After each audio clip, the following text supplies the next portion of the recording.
Olá pessoal, tudo bem? A gente vai agora para o Lab 1. Eu espero que todo mundo esteja já familiarizado com o software da interface da UFSC para logar no MATLAB e tal. Se vocês tiverem dúvidas quanto a isso, a gente está disponível nos horários de monitoria ali. Podem mandar e-mail para a gente, vai ter os horários síncronos também para a gente discutir os laboratórios. Então esse é o primeiro laboratório que a gente vai ter um relatório a entregar. E basicamente ele consiste em fazer algumas experiências matemáticas usando o MATLAB. Eu vou usar direto no meu computador, eu não vou fazer o login no sistema da UFSC, que eu tenho instalado aqui no meu computador. Então eu vou compartilhar a tela com vocês aqui. Beleza. Estão vendo aí minha tela. Então aqui a gente tem o MATLAB e eu vou abrir para vocês aqui a experiência, o roteiro do Lab 1, certo? Então, no Lab 1, a gente vai analisar um problema numa fábrica de sapatos, tá? Aqui a gente tem uma fábrica de sapatos cujo custo total de produção de sapatos é dado por essa seguinte função J. Então, a gente tem uma função J que descreve, tem um J0 aqui, que é um custo base, e descreve a relação entre o número de sapatos que vai ser produzido, que é M, dado por M, tá? A quantidade de material encomendada para a produção de sapatos. Então, J em função de M, em função também de X menos Xref, ou seja, da quantidade do estoque que a gente tem. A gente tem um estoque, que é dado entre 0 e 1, ou seja, 0 ou 100%, e tem um estoque referência aqui, que depois a gente fala aqui que ele é 0,5, ou seja, 50%. Então, quando eu começo a ter ou desviar de 50%, o custo da produção aumenta, porque é desejável eu ter sempre o nível de 50% no meu estoque, tá? Então, só vou fazer um desenho para a gente ilustrar isso aqui para vocês. A gente tem aqui, certo, uma função. Opa, deixa eu botar aqui. A gente tem uma função, a gente tem um gráfico J em função de M, e também J, pode escrever em dois termos, né?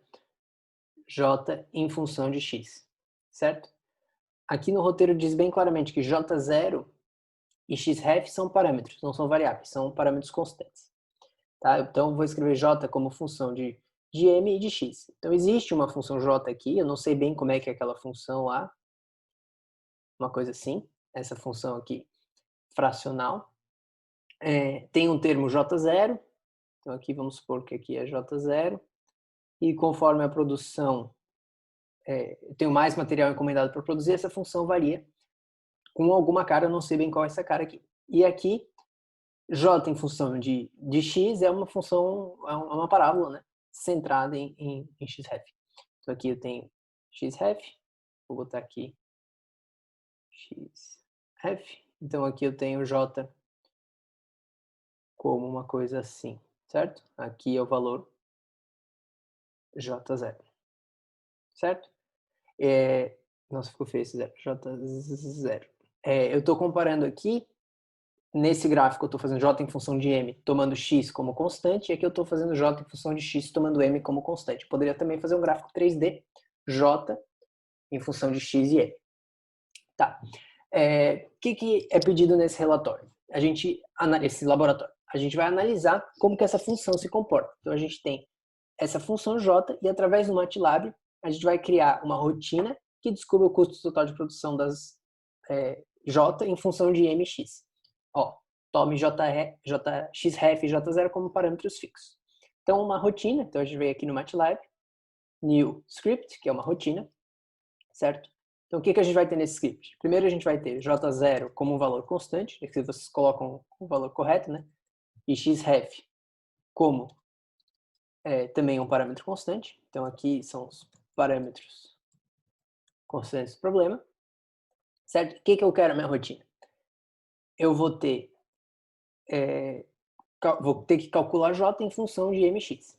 Então, eu tenho um M qualquer, vamos botar M igual a 1 e X igual a 0,6, tá? Valores, isso aqui vão ser valores dados pelo usuário. Feito isso, o que eu quero que esse script faz? Eu quero calcular j como a função de mx. Então, é j0 mais aquele termo lá, menos 0.1. Então, não vou fazer tudo aqui, mas menos 0.1m ao cubo, mais, etc.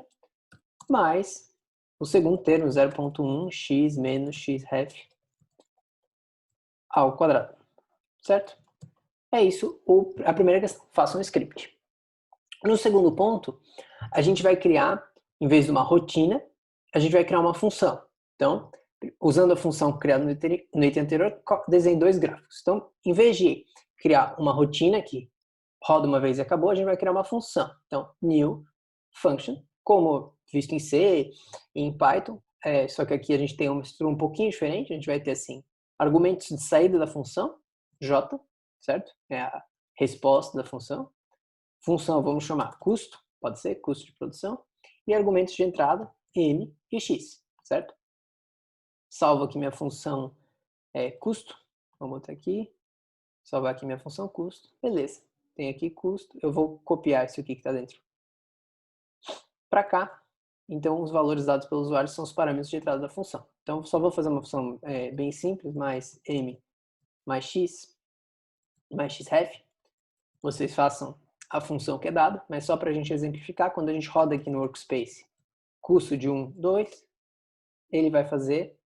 Opa, é que eu não estou na pasta certa aqui, a gente navega pelos diretórios do computador, tá? Então aqui estou em desktop. Então, eu só vendo desktop. Então, custo de 1, 2, está reclamando de alguma coisa aqui. Linha 6, J... Ah, faltou mais aqui. Então, o custo de 1, 2, ele vai me dar a resposta. Então, eu criei uma função e agora eu vou criar outra rotina, new script, que vai usar essa função para calcular j em função de m, j em função de x e plotar dois gráficos, j por m e j por x. Então, eu quero que esses gráficos aqui sejam plotados através do MATLAB. Então, o que a gente tem que fazer? A gente tem que criar um vetor de x, um vetor de m e fazer j em função de m e j em função de x. Ou seja, vocês vão criar um vetor, vou supor aqui valores para x, vamos supor que x, eu quero avaliar x de 0, indo de 0.1 em 0.1 ou 0.01 até 1, certo? Eu quero avaliar m de 1 até 5, indo de 1 em 1, ou melhor, 1 até 5, indo de 1 em 1, tá? Aí o que eu quero fazer? Eu quero fazer um laço for, que vai preenchendo, calculando j para cada x e calculando j para cada m. Então a gente vai ter que fazer um laço for, aqui alguma coisa, vocês vão ter que fazer, and eu vou criar dois vetores vazios, um vetor jm, que é j em função de m, e um vetor jx, j em função de x. E aí dentro desse laço for vocês preenchem. Primeiro laço for eu vou calcular j em função de x. Mantenho o m constante, pode ser m igual a 0, e calculo j em função de x. J, posição I, por exemplo, é custo. Como é que estava declarado minha função custo? m,x. Então, custo, o m constante, e x, aquele x, posição I, por exemplo. Certo? Mesma coisa, isso chama jx. Depois vocês façam outro laço for, j em função de m varia naquele array de m's, naquele vetor de m's, e x é constante. Podem colocar 0 ou qualquer outro valor. Feito isso, a gente vai criar uma figura. Então, figure. E vamos plotar dois gráficos. Vamos botar uma figura exatamente como está. Vamos supor que isso aqui é uma figura plotada com dois gráficos. Aqui. Então, lembra lá que a gente viu lá no Lab 0. A gente vai criar um subplot para cada figura. Eu tenho aqui uma linha e duas colunas. Então, eu vou fazer o subplot 2,1,1, certo? Plot, o que eu quero? JM em função de M. Então, desculpa, M, JM. E depois, subplot, opa, aqui tá errado. Uma linha, duas colunas. Uma linha, duas colunas, posição 2. X, JX, tá? Fica como desafio para vocês fazerem um plot 3D, também dá para ser feito, usando a função plot, plot 3. Opa, desculpa. Plot 3 de alguma coisa. Então, só para fazer um exemplo aqui para vocês, vamos criar 3 vetores bem aleatórios. X é 1, 10, y, vamos fazer assim, y é 2 vezes x, z é igual a x mais y, ok? Ou x ponto a ponto vezes y. Então, a gente faz plot 3, x, plot 3, abre parênteses, x, y, z. A gente tem um gráfico aqui, x de z em função de x, y. Então, também dá para você explotar em j como uma função de m e x, né? Um eixo x, outro eixo m, outro eixo j. Mas aí vocês têm que tomar bastante cuidado, porque aqui não vão ser feitas separadamente. Você tem que pensar numa lógica para fazer j em função de m e x. Então, observem isso. Dito isso, o que o relatório ainda pede para vocês? Essa parte é bem interessante, utilizando derivação numérica, calcule o jacobiano del J, del M e del J, del X, demonstre que os pontos de mínimo e máximo, demonstre os pontos de mínimo e máximo dentro do intervalo factível do problema. O intervalo factível está dado aqui, tá? O J0 é dado, o J é dado entre 1 e 3, o X-ref é dado por 0,5. Então, como é que a gente vai observar o intervalo? Se a gente tiver essas duas funções aqui, a gente sabe graficamente que o ponto de mínimo é aqui. Então, o menor valor de J para um dado M é dado quando a derivada é nula, certo? Quando essa derivada aqui é nula, porque eu tenho um pico aqui, o final daquele vale, eu estou trocando, estou descendo, descendo, descendo, fico zero e depois eu vou começar a subir. Então, aqui eu tenho a derivada nula. Mesma coisa para J em função de X, esse ponto aqui é o ponto de mínimo, certo? Então, aqui eu tenho J em função de X também tem um ponto de mínimo. Graficamente a gente olha, a gente sabe observar esse ponto de mínimo, e a gente pode olhar aqui e descobrir qual que é o valor de M para J com aqueles gráficos que a gente fez na questão 2. Mas agora o que está sendo pedido é um pouco diferente. Numericamente eu quero calcular J, del J, del M, del J, del X, e olhando esse vetor, del J, del X, descobrir qual que é o valor de mínimo de J, então saber qual que é o valor de M que leva ao mínimo de J e qual que é o valor de X que leva ao mínimo de J. Então a gente sabe que qualquer função, a gente sempre pode aproximar essa função, a derivada dessa função em um dado ponto. Tem um dado ponto aqui, né? Tem esse ponto aqui, tem um ponto consecutivo aqui, muito próximo, certo? Como é que eu aproximo a derivada? Eu aproximo a derivada entre esses dois pontos aqui pela tangente que passa aqui, né? Então aqui tem a equação da reta, aqui tem uma tangente, né? A tangente é que está embaixo, só pode passar em um ponto. Vou desenhar de novo aqui que não ficou muito legal. Tem uma tangente que passa nesse ponto aqui. Só encosta a reta nesse ponto aqui, certo? Então, como que a gente vai calcular isso? A gente sabe que a gente pode aproximar, vamos fazer só J em relação a M, o mesmo análogo para J em relação a X. A gente sabe que a gente pode aproximar del J, del M, pode ser aproximadamente dado por J num ponto qualquer. Então, eu vou botar aqui num ponto M, J de M', mais 1, certo? No ponto subsequente, menos J de M', dividido por o tempo, o passo que eu estou fazendo. Então, delta M. Eu vou colocar assim de forma geral, M' mais... Peraí. Em vez de botar 1 aqui, eu vou botar M' mais delta M menos J de M'. O que eu estou falando? Existe um ponto, M', esse ponto aqui. O incremento desse ponto aqui para esse próximo ponto, esse incremento aqui vale delta M, certo? E eu sei que a derivada nesse ponto aqui é dado por J de M mais delta M. Então, eu estou pegando esses dois pontos, traçando a reta ali entre eles dois. Então, a inclinação dessa reta é a variação. Então, a gente pega aqui, ó. Se a gente observa esse triângulo que a gente tem aqui, a gente tem aqui delta J por delta M, né? Então, a tangente daquele ângulo que é feito ali é ΔJ por ΔM. ΔJ é M, é J de M mais M' mais ΔM, menos J de M'. Então é isso aqui. E ΔM é conhecido.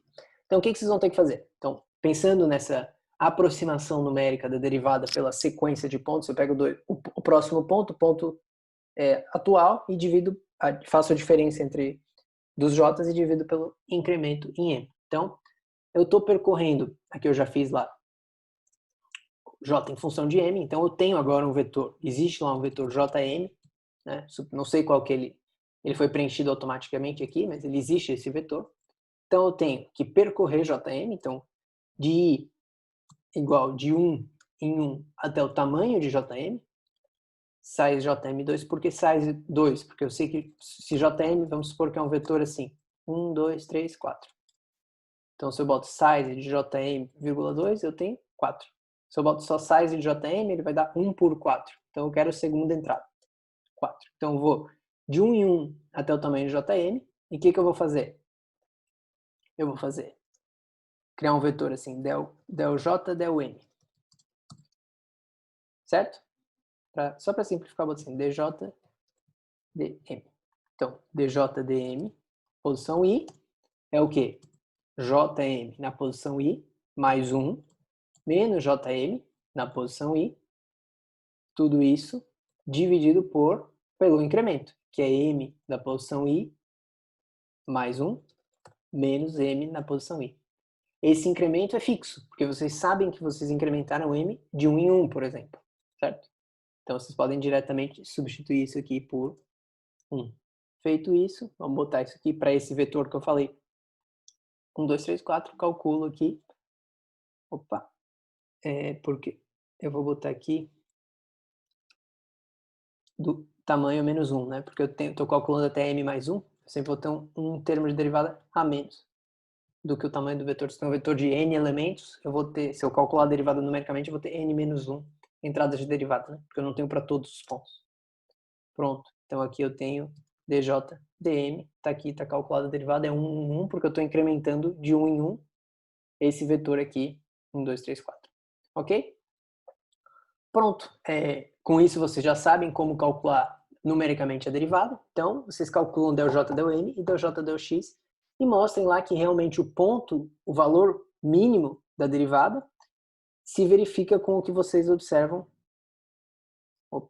Bem, o que vocês o que vocês observaram nesses gráficos aqui do item 2, ok? Quanto à questão extra, ela é uma questão bem interessante também.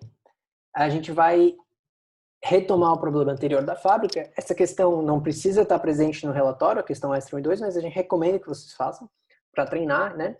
Então, a gente fala que o número a quantidade de material encomendada para produzir, M, é também uma função de N, que é o número de sapatos que eu quero de fato produzir. Número de pares de sapatos. Então tá aqui. Com N igual a 1 eu tenho 100 pares de sapatos produzidos e a equação que me diz o custo ou o quanto de material que eu preciso para produzir esses sapatos é essa equação 2.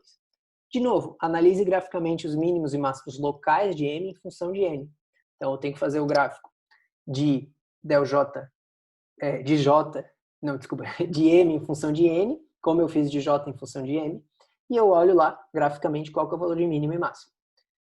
Agora a gente considera que N só toma valores entre 2 e 3. Então encontra uma função que suficientemente aproxime-se do gráfico de MN dentro desse intervalo. O que está sendo pedido aqui?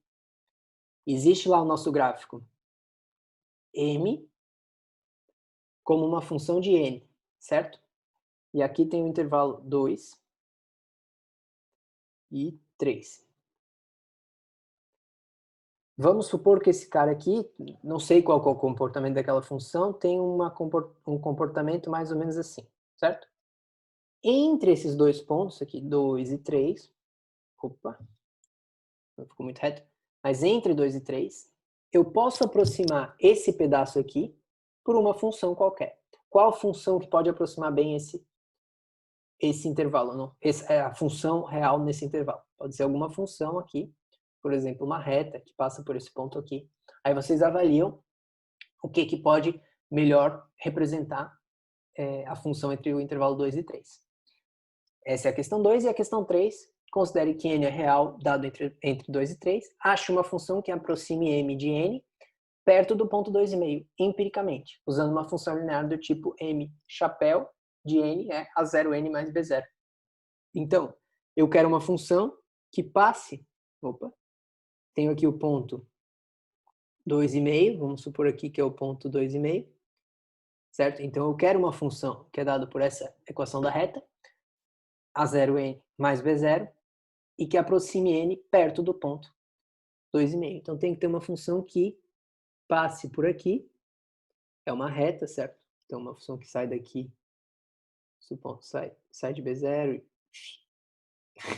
não deu muito certo, mas é que o jeito aqui é uma reta, então aqui uma reta que passa por esse ponto, e aqui, se eu dou um zoom lá, dou um zoom, lá perto desse ponto 2,5, se eu observo essa região aqui, certo? A função verde, né, que é a função m chapéu, aproxima bem a função azul, que é a função m de n. É isso que está sendo pedido. Ok? Por fim, questão extra 2. Agora a gente tem outro problema. A gente tem a mesma fábrica, só que a gente está preocupado com o estoque de sapatos. A gente sabe que o número de produção de pares em um dado dia é dado por uma função P, e isso é determinado por algum controlador. Existe alguma lei lá que determina que o meu número de sapatos a cada dia a ser produzido é P. Eu tenho o meu estoque, que é dado por E, que varia no tempo. Então, o estoque que eu tenho em um dia é o estoque que eu tinha no dia anterior, certo? Mais o que foi vindo da produção, mais P anterior, menos a saída nesse dia. Então, eu vou fazer um desenho para vocês entenderem. Tenho lá o meu estoque. Então, aqui, vamos supor aqui, vou desenhar uma caixinha que representa o meu estoque. Vou botar E. É o meu estoque de produção, certo? O que eu tenho? Em um dado dia, vamos botar E de K, entra um número P de K-1, que vem da produção, e sai um número de D de demanda de sapatos, certo?